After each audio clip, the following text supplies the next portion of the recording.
is Starcraft and welcome yet to another Starcraft commentary. Today is gonna be ASL Season 15, round of 24, Group D, and the 4 players we have in today's match is gonna be Bishop, Jaedong, Shadow, and Snow in the reverse order of their tier. So Snow is gonna be playing first with Bishop. Snow is the tier 1 player.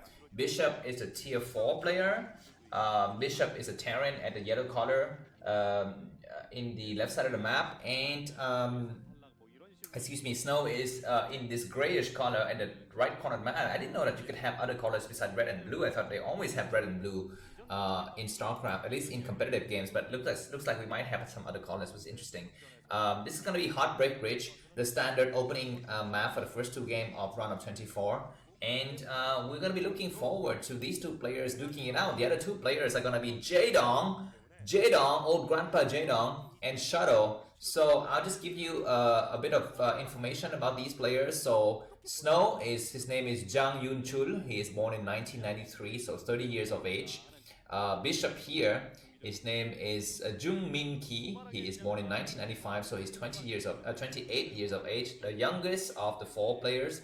And the other 2 grandpas are going to be Jaedong, Lee Jaedong, born 1990, and Shadow, Kim Yoon Jong, born in also 1990. So both of them are 33 years of age.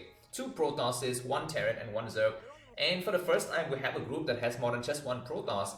We know Mini is eliminated. We know that Bisu is through, and who was in the other group? So Bess is through, yeah. So we have 2 Protosses, which is good. Protoss has always been underrepresented, but the quality of the players is always really what amazes me. Anyways, Snow is expected to win this game easily, and he looks like he might have some of that early advantage already, denying this SCV from even going out to scout. Behind this, Snow has put out a Zealot, and that Zealot is gonna be heading towards his enemy's base. Well, what is this SV doing? Is it just waiting to see if the Zealot is coming? Because I guess yes, it's coming, but what can you do? Well, I guess you are completely sealed off, so it's fine. But that SV is not going to be allowed to mine or to return home for a long time. The Zealot arrives now. Bishop will need to put out a bunker. I guess he's just gonna be sitting at home. He's not gonna have time to make a bunker with this kind of situation that he's in. Zealot is gonna go towards the other side. Okay, he did not see the double factory though, so this might be a very quick victory for either of these players. Bishop's gonna have about a minute and a half to really get things done. Is Snow going for triple nexus? I don't think that was advisable. He's probably just gonna be putting out a spotting pylon, or he just want to check if his enemy's got some kind of proxy building, something like that. He sees okay, looks like Snow sees a second factory, and the timing of the add-on might signal to him that indeed there is another factory behind it. So this is a little bit of poor concealment job done by Bishop, but for now Snow is gonna be allowed to chip away all of these marine on the on the far side of this supply depot. The supply depot, is it in the red? The first tank is out, and Snow is gonna put out a Robos who's going very standard. He is slow to transfer his probes to his new base. One of the Dragoon is very much damaged, the other is fresh out of the gateway. Is this gonna be a starport in the corner of the map? Looks like the Dragoon have a nice peripheral vision of the Terran unit coming out. Yeah, so this is going to be a starport, 2 factory starport. I don't understand. Either you go for 2 factory and push, or you expand and go for starport. What is this build with 2 factory and starport? Maybe he's thinking, I'm going to push forward with 3 tanks and a couple of marines, and then behind it I'm going to drop some vultures. Maybe that is the goal here, but 3 tanks comes out and Dragoons has perfect vision, because when you retreat your unit, you can still have a second or a second and a half of the vision behind it. So he needs to put up some pylon and some battery even, I think, at some point. Vultures coming out now. The upgrade is probably for Vulture speed. Yeah, I think this is a very careful build. So that is mine first, and then Vulture speed is going to be coming forward. So this is a very carefully planned build by Bishop to take down someone who's more advanced than him in terms of skill level. This might be a quick game. A lot of vultures coming out, 4 vultures, 3 gateway coming down. But this is gonna, so the battery goes up though. So let's see if Snow's gonna have the time to really defend against this. He is checking. He goes back a little bit. 2 vultures, first of all, just laying some mines out here. We even have some SCV to start to build some turrets along the way. And now, I think Snow knows what's up. He's gonna have to get his observers out, I think, at some point to really clear these mines. Nice attack though! 1 vulture there, that's gonna be a mistake. And then the battery is already on, so Snow's gonna be allowed to recharge his units here. 1 vulture dead though, so that is not good. And the attack from Bishop, I think, is a little bit too slow. It could be a little bit faster, but the dropship might be coming as well. So this might be an attack in the front and then a drop in the back. But the number of Dragoon is very high though. Okay, this is a nice ridge to allow for kind of a buffer zone.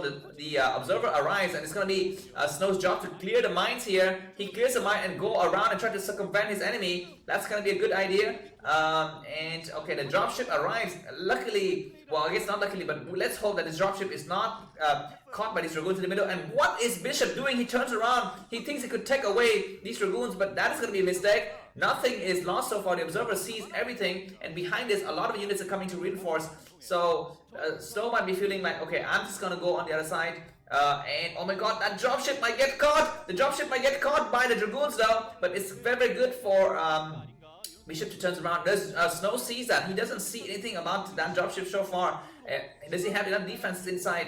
This observer sees a lot of stuff, and finally the dropship goes here with 2 tanks. Where is he gonna drop the tank? This is a mistake. Why do you drop tank? There's no need to drop tank. Okay, he puts the tank in this side. This is a weird ass strategy. Siege the tank though. You are not sieging your tank. Now you siege your tank. But Dragoon's coming from the side. This strategy is failing, I think. Not such a good strategy. 1 tank down. The other tank is okay. Very good pylon pull. The order the props to get pull. So this attack is okay. But look at this, guys. Bishop is losing a lot of units, and he still hasn't expanded though. So I don't think this is a good idea. Let the mine not explode onto the probes. But no. Snow defended successfully, and I think this is GG. There is no way in the world. There's no scenario in the world in which Bishop could win now, because the damage to Snow's economy is minimal, and behind this, Bishop has got no base. So Reaver is gonna be the follow-up here. These vultures gonna get taken care of. The good thing about Bishops is that he still has his dropship.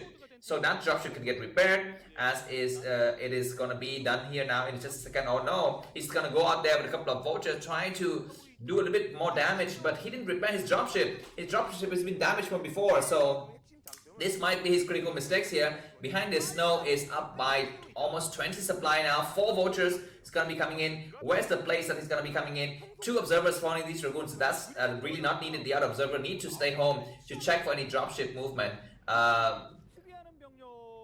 We might have a kind of an attack on 2 sides of the map here. Looks like these soldiers, and this observer is completely well placed. Look, the location of observers is really great, and Snow is not checking though. Snow sees it or not. These vultures are gonna try to do some kind of damage here in the front, but look at this guy. Snow is cleverly closing everything. The dropship goes in, the dropship finds an opening on this other side of the map, but 1 vulture down. The other vultures is allowed to do a couple of damages, but that is gonna be the end. The Reaver is completed, but oh, Dragoon's attacking its own brother. That's not good. Okay, stop. This is the funniest scene in round of 24 so far. 1 Dragoon died. I like this close-up vision that the Korean commentators was giving to us. You know, just because you are in the same family doesn't mean that you don't fight sometimes to the death in some cases. But anyways, Bishop is gonna be stuck at home now, just thinking about how to counter this drop. But if I was Snow, I would go for the expand. I mean, I could go for the expand and attack at the same time with my Reaver, because I have superior ground army. I mean, I have so many Dragoons, I have so many gateways. That's not good. Okay, Snow is gonna take this expansion, and he's gonna be providing a little bit of a kind of a containment here, just right outside of Bishop's space. Remember, Snow is masters of Shadow and Reavers. Remember that game, that crazy game that I've casted? You can see it on my list of best games of 2023 between Snow and Mini, where Snow like just got 5 or 7 probes remaining, and he was able to come back against melee because his Shadow and Reaver control were just out of the ordinary. So let's see what he has here. Dragoons coming out and checking this base at the top left, yes, to make sure that the Terran doesn't go for something cheesy, like hide another base. And behind this, if I was Snow, I would take another base. I would take like this base here at 1 o'clock and the base at the bottom right, or even the base at the top left. Just to be completely, as people say, the most dangerous place is sometimes the safest place. So that is, of course, the element of surprise is very important, and you gotta have a way to mitigate certain risks. So if you have your Shadow with your Reavers, make sure you don't lose it if you're going for the base at the top left. So that is my take on that. Anyways, Snow 110 supply, Bishop 70 supply, so the difference is huge. It's about 40 supply difference.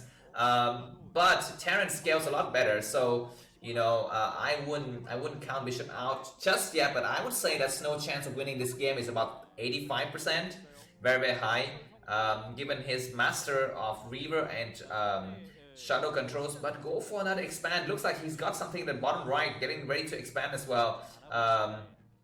In this kind of situation, some Protoss players just get too carried out and go for something like double and triple Shadow with speed attacks, and the Terran is just completely well prepared. So I hope that Snow doesn't do something like that, because we have double raids here. A lot of mines are in the area. So yeah, go for the expand. He does take the base at the 430. That's a nice idea. That's exactly what I would advise him to do. These two raids are just gonna go out here just to scout the situation, see if there's any kind of Shadow in the area, take out this random probe for laughs, but one of the raids is gonna get damaged, and both of the raids are going to return home. Roger that. Alright, what do we have here? Goliaths in the area just waiting to get activated.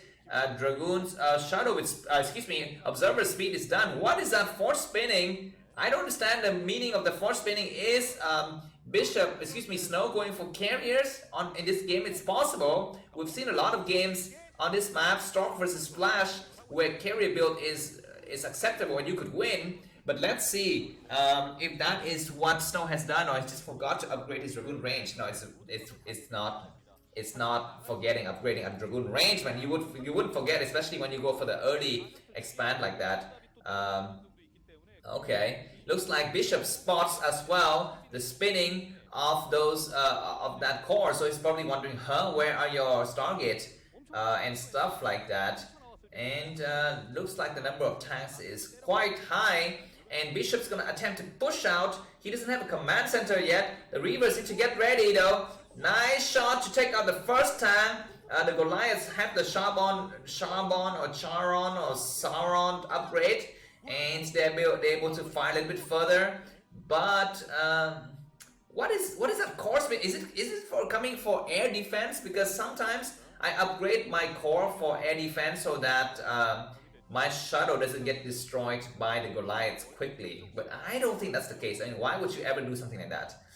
Anyways, 177 supply in Snow's favor, only 120, a staggering 50 supply difference. But is Snow gonna come in and waste all of his army, or he's gonna have another plan in mind? Nice scan, and the double raids are in the area, waiting to... Looks like the Shadow goes in now. Where's the other group of units? We don't see it. The coordination from Snow is really poor. He lost a couple of Zealot for nothing there, but the Reavers at least gonna be securing this high ground, and he lost about 10 supply in that engagement. These vultures run through, but some of them have been damaged from before already. So even if they arrive in the destinations, we're gonna have some cannon. Oh, High Templars! High Templars gonna get sniped. Snow, what are you doing? You know that those vultures are there. You need to pick up those High Templars, and he picked up those High Templars. For a moment, I was just like really, really worried that Snow would lose like 4 High Templars, but he didn't. And so those High Templars, coupled with his high ground advantage, is gonna give Snow a huge, huge lead going into the next engagement. He's taken also his other base at the 12 o'clock position. Does Bishop went for another starport? Because he's building a starport. I don't understand the meaning of that. He's already got a starport inside his main. These vultures are just gonna get chased out. And Snow goes out. Snow says, I don't need to attack. I just need to make sure that you cannot expand. I'm near maxed out, and I will attack when the time comes. Looks like the first target is out. Vultures trying to get in here, but we already have 2 cannons, so these vultures are gonna be saying bye-bye. One of the vultures already died, and Snow, yeah, Snow is in firm control of this game. I mean, he's just slowly grinding forward. You know, it's like those inevitable death by torture, when you know that you are going to die, but your torturer doesn't let you die just yet. He just enjoy watching you with the shadow. Oh my god, losing 2 High Templars, only 1 High Templar remains. Very, very good snipe by Bishop though, and that sets Snow back a little bit, but Snow is still very ahead here. He controls everything perfectly. He can do a nice storm, but no, that tank is way too far forward, and Snow says, no, I back off. Transfer probes your new base. No, your second base is oversaturated. Zealot walking through, and now High Templars attack. Do we have some focus fire on the High Templars? No, we don't, but maybe we don't really need to. The first tank is not yet dead though, damage, but not yet dead. We have another High Templar that has some energy. Snow needs to reinforce with more units. And transfer probes to the 12 o'clock base. That's where I would advise Snow to do. Excuse me. Again, near max up for Snow. +1 weapons for the tanks on Bishop's side. Snow's got only +1 weapons, but that's unusual because usually Terran by this time should have +2, +1. Now +1, and High Templars on the high ground would cast some storms. Nice positioning play. This is what you do when you are Snow. You get on the high ground and you storm the crap out of your enemies, because tanks cannot one-shot High Templars which are on the high ground. These tanks are pulling back. This is gonna be the end of the game. Look at how many storms are deployed. Another storms that is not so much well placed, but it could damage a couple of units, and Snow backs up. But now the issue is though, Bishop has got no second base. Bishop's been stuck on 2 bases forever, and now he goes and take a command center, but you know, he doesn't scale as well as he needs to scale in this game. Of course he is winning a couple of battles, but Snow is winning the economic game here. He starts to transfer probes to his new base, and Snow goes out to this southern corridor just to crush any enemy advancement up this ramp here. He has the high ground advantage with that shadow as well. He's going to be coming through. A lot of forces are amassing this area, and one of the tanks is on the forward ground, but the moment the Dragoon take the hit, then the High Templar can be deployed to lay some storms. Nice storms on those really clustered up tanks, and this is the beauty of Starcraft, the beauty of the Protoss force, the overpowerment of Protoss. People always say that Protoss is, really damaged and really inferior compared to other races, but it's those moments like this when you have storms from the high ground and some really cheap there not to take damage is what really sets Protoss aside from the other units, the other races, excuse me, because High Templars are so cheap. So you need to use Dragoons and Zealot to buy time and buy space and take damage and take cover for your High Templars, so that your High Templars can do the knockout punch. That is the way you play. And Bishop GG, his death is inevitable, so he decided to take his suicide instead of getting humiliated by this Protoss master. Thanks for watching. If you like my cast, feel free to buy me a coffee. The link is in the video description. Have a good day. Bye bye.